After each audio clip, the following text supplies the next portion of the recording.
that there are certain things, in my opinion, that management, company owners, business owners, and CEOs and boards of directors, for that matter, I think right now what they need to focus in on is using. Let's start with the premise. The premise is the reason all of that group I just mentioned, management, let's just call them, has not moved more quickly and in a welcoming manner to remote workforce model in the last 8 to 10 years has been because of some common concerns. Every study shows. They worry about a decrease in productivity. They worry about a damage to their operational efficiencies. And I think they suffer from what most of us do, what I call the out of sight, out of mind, out of control syndrome, right? So I think combining those three concerns, it's the underlying premise why we haven't moved to a remote workforce until we were forced to because of the pandemic. So the number one solution to make it work for us now, make it work effectively, that I offer up as a helpful tip to management is to use technology, the solutions and the tools technologically that are already in the marketplace. They should be utilizing and using those and leveraging those to mitigate those risks and concerns I just addressed. And the first one, let's talk about one you and I are using right now, video conferencing. So we don't get to see each other at the water cooler, in the hallway, coming to each other's offices, meeting in the conference room. So what's the next best thing? The next best thing is exactly what you and I are doing right now, which is video conferencing on the platform of your choice. From Zoom to Skype to WhatsApp to whatever you want to pick. Pick the one that works best for you, but use this tool. Why? It creates a personalization. It allows you to have connectivity, which is the basis of effective communication. So I suggest using that technological tool. The second one, Mr. Gutler, is file sharing. We're all already comfortable with it. Google Docs and so many other options we have. So use a file sharing platform as another way to mitigate some of the risks and concerns that I listed earlier. The third one happens to be something that we make at the company I'm on the board of directors of, Transparent Business. We have a remote workforce management and coordination software. It's fantastic. It's non-invasive. It is respectful of your employees. It's employee controlled, but the result for the management is accountability and the ability to effectively manage and coordinate a remote workforce. So those types of tools exist, and we can eliminate and mitigate and alleviate all those concerns I listed by just simply using some of these incredible technology solutions and tools. Sorry, it's late. My tongue's getting a little tired. That's okay. That's okay. But what's interesting there is that what you're saying is that technology can actually create more trust in the organization. Oh, absolutely. And you raised my favorite word in my helpful. I'll show you. It's on my list of helpful tips. Yeah, I always use it in the context of communication. So another tool for management right now in this remote workforce setting that is probably out of the ordinary for most of them around the world, right? And so these helpful tips sound kind of like rudimentary in some ways, but they're really not, because most of the people we're talking to around the world have never had to deal with this yet, right? So the communication is integral in making a remote workforce setting effective. And one of those reasons is to have that trust bond. And I think the reason I apply it in communication is as follows. I say communicate with your workforce, this remote workforce. Communicate with them and remind them that you value them, that you respect them, that you affirm them, and that you appreciate them. And so when you're communicating like that, those are the kind of messages you need to be sending. Number 2, communicate and remind them that you trust them, as you just suggested, Mr. Gettler. So important to set that foundation, that you trust them and that you know that they're going to be loyal in this setting until somebody gives you a reason not to trust them or not to expect their loyalty. We want to let them know we do. So in other words, lift up your workforce, communicate with them, and let them know that you understand it. Third one, during the pandemic. Post-pandemic, this next one might not be as important, but during the pandemic, as part of these communication efforts, this video conferencing I suggested, remind them that you, as management, that you are flexible because you understand their plight right now. You understand that there's a lot of anxiety in this new setting. You understand that maybe their children aren't in school because of the pandemic, and maybe they have to stop in the middle of the day to go play blocks on the living room floor, or put their child to take their nap, or play with them for a little while. Remind them as management that you understand that and that you are flexible, that you are patient, and that you have their back. And what will that elicit from your workforce? Trust, appreciation, gratitude, and loyalty. So thank you for bringing up trust. I fit it into this whole bucket of communication and its importance during this remote workforce setting. And in effect, what management needs to say is, hey, we're all in this together. That's right. That's right.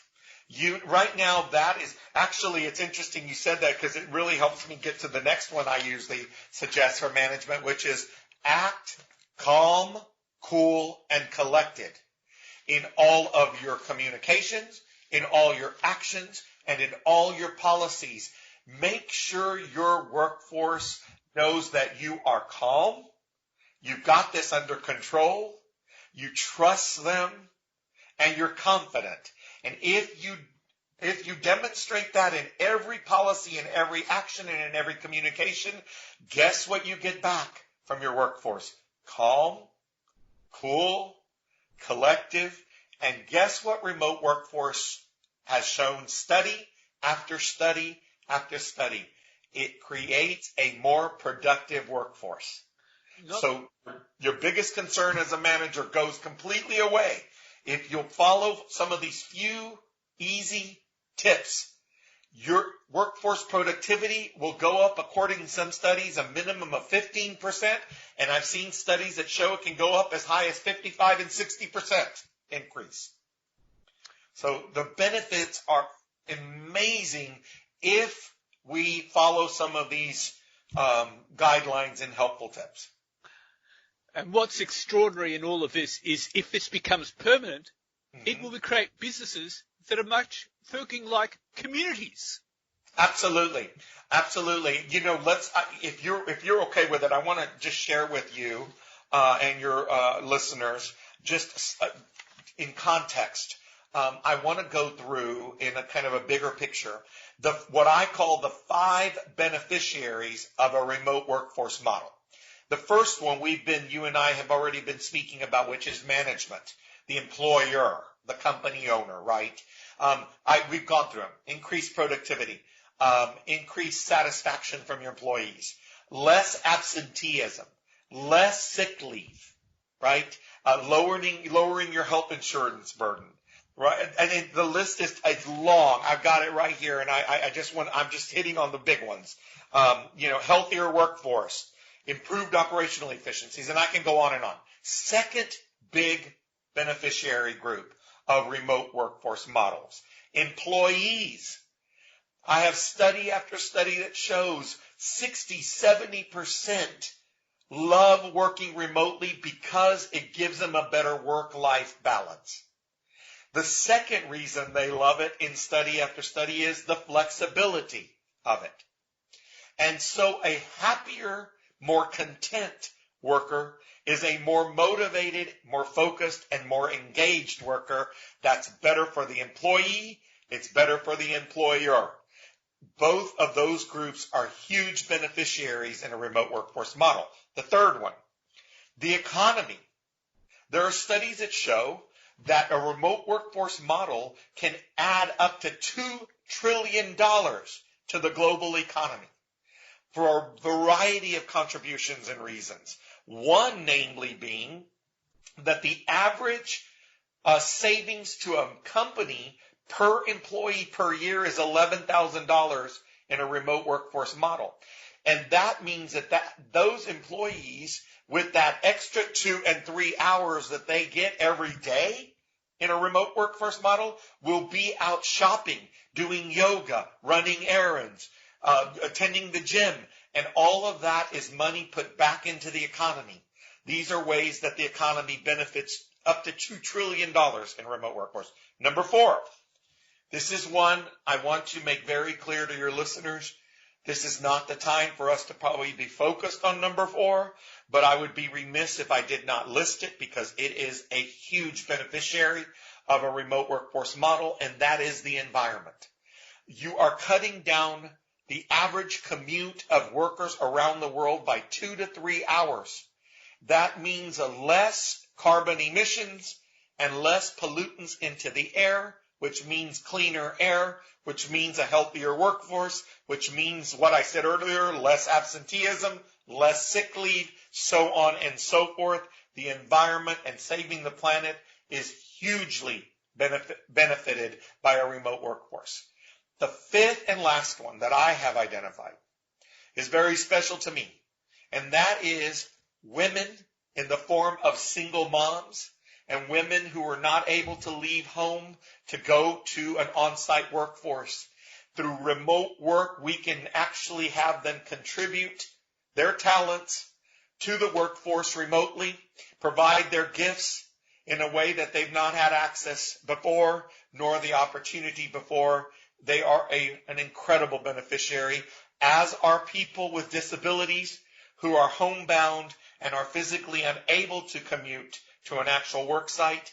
This remote workforce model opens the door for them to participate remotely and be a part of the global workforce and share their talents and gifts, and the same for socioeconomically disadvantaged people who can afford to get on the bus an hour into the city to go to an actual workplace.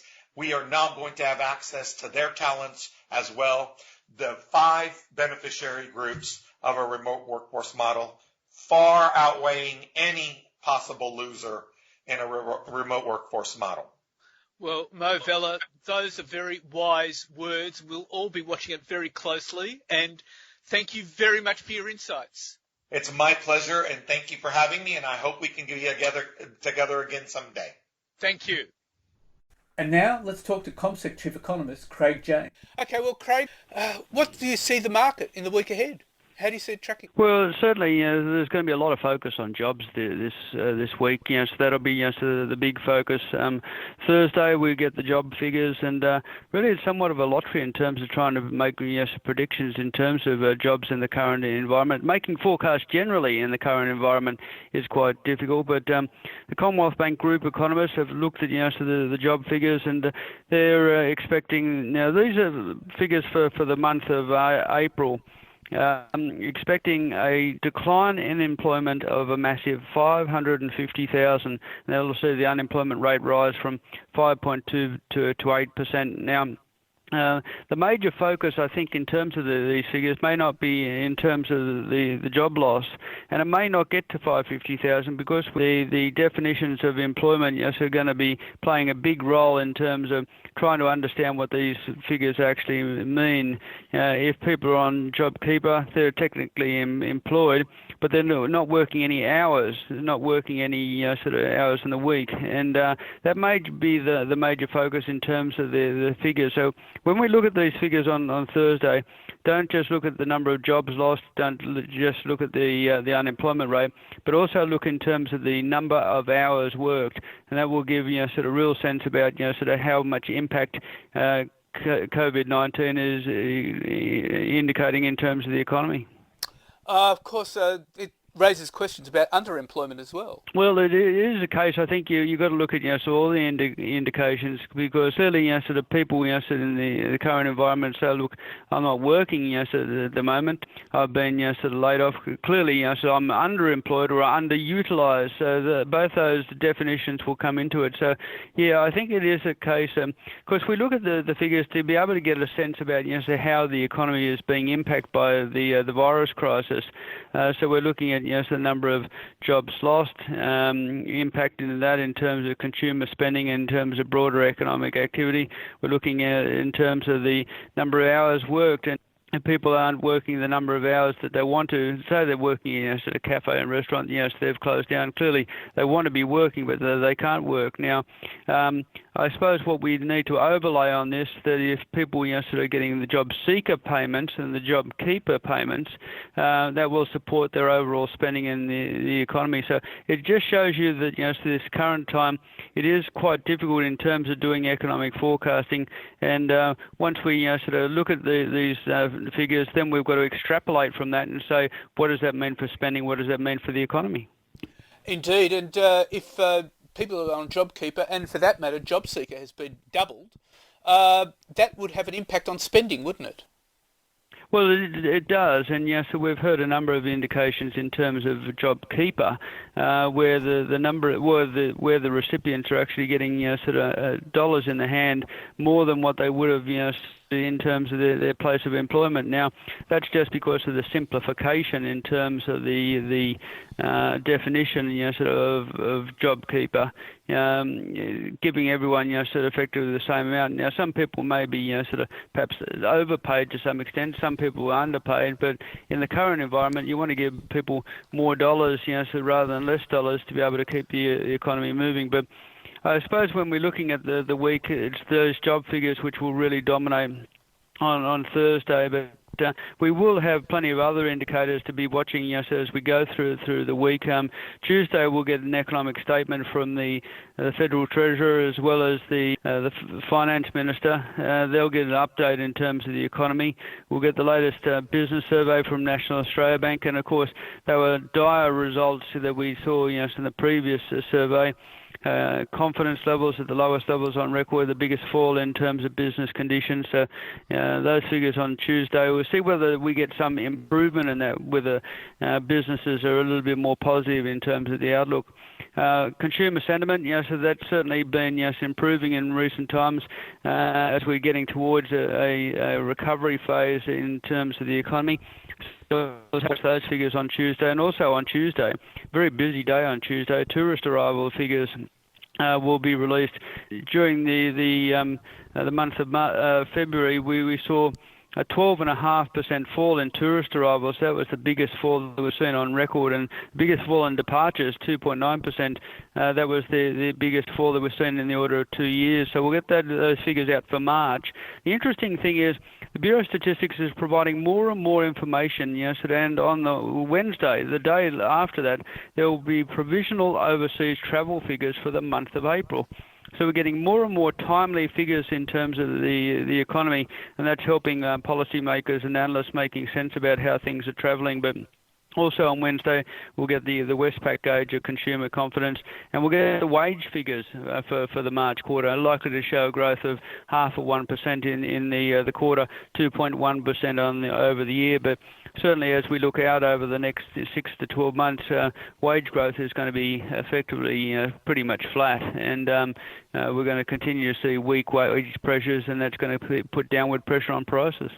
Well, wage pressure is going to be interesting too because of the issues of unemployment. I mean, when you have high unemployment, it's going to impact on wages. Yeah, it's all about supply and demand, isn't it? So ultimately, when we're dealing with the economy, and if there's less demand, there's plenty of people wanting to work, but not enough, sort of jobs out there. Sort of clearly, sort of people are willing to take on jobs with a lower level of wage, perhaps sort of willing to get sort of pay cuts to be able to work in the sort of position. So you could see sort of wages sort of really flatlining, little or no growth in wages over the next 12 months. But of course, what we're going to see in terms of inflation as well. Inflation inflation pretty much flat as well. So that just shows you, when you have a significant slowdown in terms of the economy, significant contraction in terms of demand, and that puts downward pressure on prices, downward pressure in terms of spending across the economy, and that highlights the fact that most economists are expecting a very significant fall in terms of output over the June quarter, something in the order of 8.5%-9%, likely to see sort of decline. So we haven't seen anything like that here in Australia since probably the end of the Second World War, where we had significant declines there. And then you've got to go back to the Depression of the 1930s to see a decline of that order of magnitude. And of course, they weren't quarterly results back then. So we're dealing with annual results. So really, sort of unprecedented. So the drop off in terms of activity. Of course, there will be a recovery, and we're looking to that recovery phase, and hopefully, so the June quarter will be the worst. Once we move into the September and December quarters, we're hoping for quite a nice bounce back. But of course, a lot's going to depend on just whether that virus has been contained, treatments that are coming out for it, vaccines which are coming out for it. So there's a lot of uncertainty about the future. But if we get the more optimistic assessments or scenarios, then we're more likely to see a V-shaped recovery in terms of the economy. Well, it's very hard doing any models, seeing that the economic conditions are outside any of our lifetimes. Well, yes, I think sort of most people don't want to be forecasting in the current environment because really we haven't seen anything like this. Is unprecedented. So that it hasn't been caused by an economic calamity. It hasn't been caused by a financial crisis as we saw a bit over 10 or 11 years ago. It's been caused by an outside event and something which the only parallel which we really have to it is back in so the 100 years or so ago with the Spanish flu, and of course we don't have too many economic records to be able to determine what was going on at that point in time. But by all accounts, it was a little bit different. Didn't have the same sort of a global focus. Lots of people sort of dying. But if you look back at the share market at that time, share market actually held up. So just to highlight the fact that really even going back so 100 years to the Spanish flu, it's sort of just hard to be able to find a similar sort of parallel. Even 100 years ago, those times were completely different.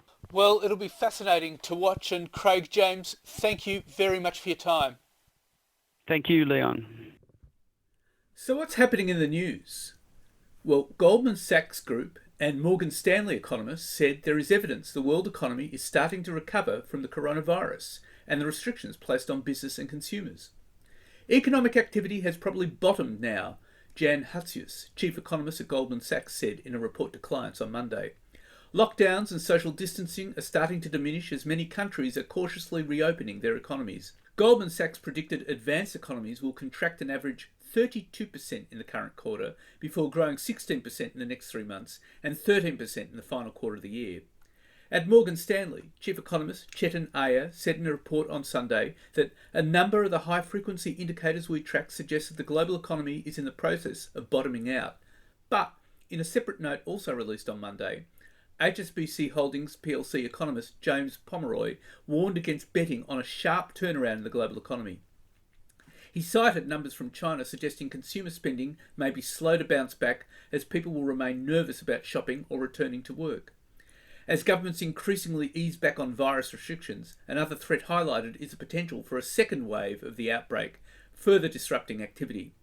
The biggest downside risk to the global economic outlook is that infection rates re-accelerate sharply as the economy reopens, Hatzius says.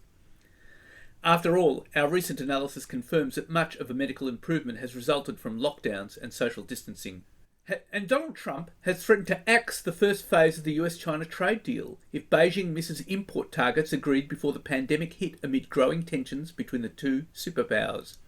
The US president said he would cancel the agreement struck after lengthy negotiations if China failed to buy an additional $200 billion of American goods and services over the next 2 years as tensions rise about the origins of the coronavirus outbreak. He said, If they don't buy, we'll terminate the deal. Very simple. Mr. Trump had hinted he could impose new tariffs on China, claiming he had seen evidence linking a Wuhan disease research laboratory to the coronavirus pandemic, a theory many scientists see as unlikely.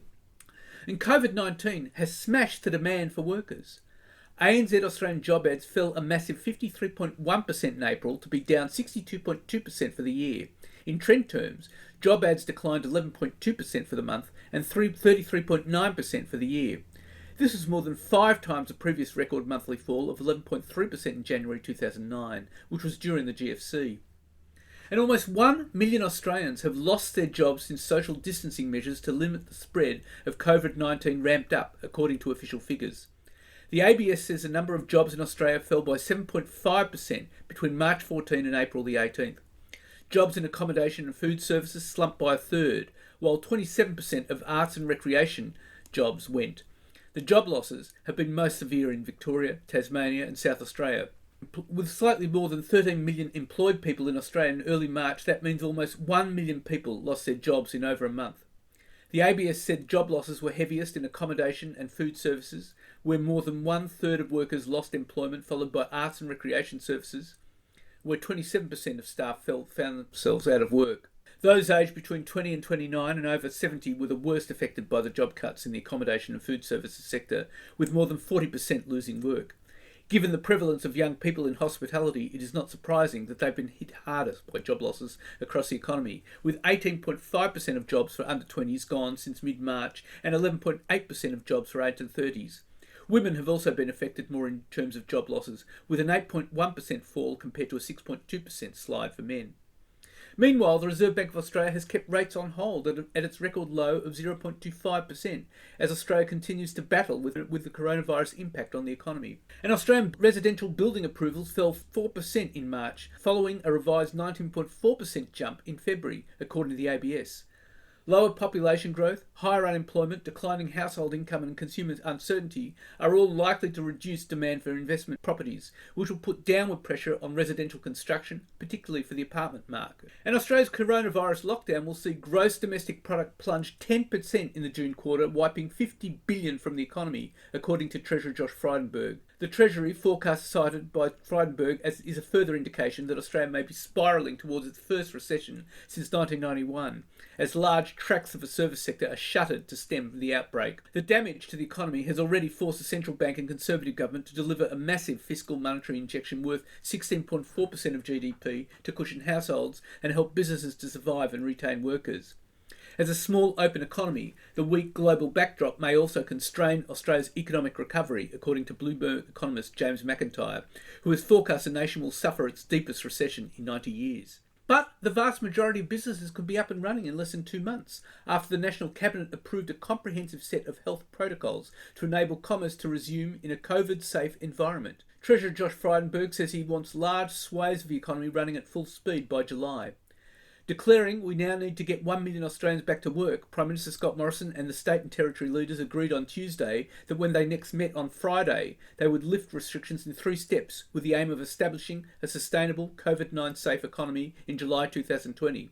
Each state will move at its own pace with a common end goal of July. While not every business will be able to reopen, such as those that rely on international tourism, Mr Morrison agreed the aim was to have the overwhelming majority back on their feet. He said the work done over the past 6 weeks to suppress the spread of the coronavirus while simultaneously boosting the capacity of the health system, as well as having 5 million people download the COVID Safe app so far, means that we are in a much stronger position to resist and deal with any increase in cases. And a quarterly scorecard for women's financial progress has recorded its weakest start to a calendar year since 2015, as job cuts start to pile on amid the coronavirus crisis. The Financing Women's Index rose by 0.4 percentage points to a revised 71.3 points in the March quarter, compared to 71 points in the December period. The quarterly pace was the weakest since September 2018, with a slowdown in full-time employment growth among women and rising unemployment relative to men weighing on the result. With COVID-19 driving expectations that female employment will worsen and exacerbate gender gaps in pay, superannuation and unpaid work, it's likely that the pace of progress will slow further and impact the time frame to economic equality with men in Australia. Financing reported the index result means that based on the rate of progress, economic equality in Australia is at least 32 years away.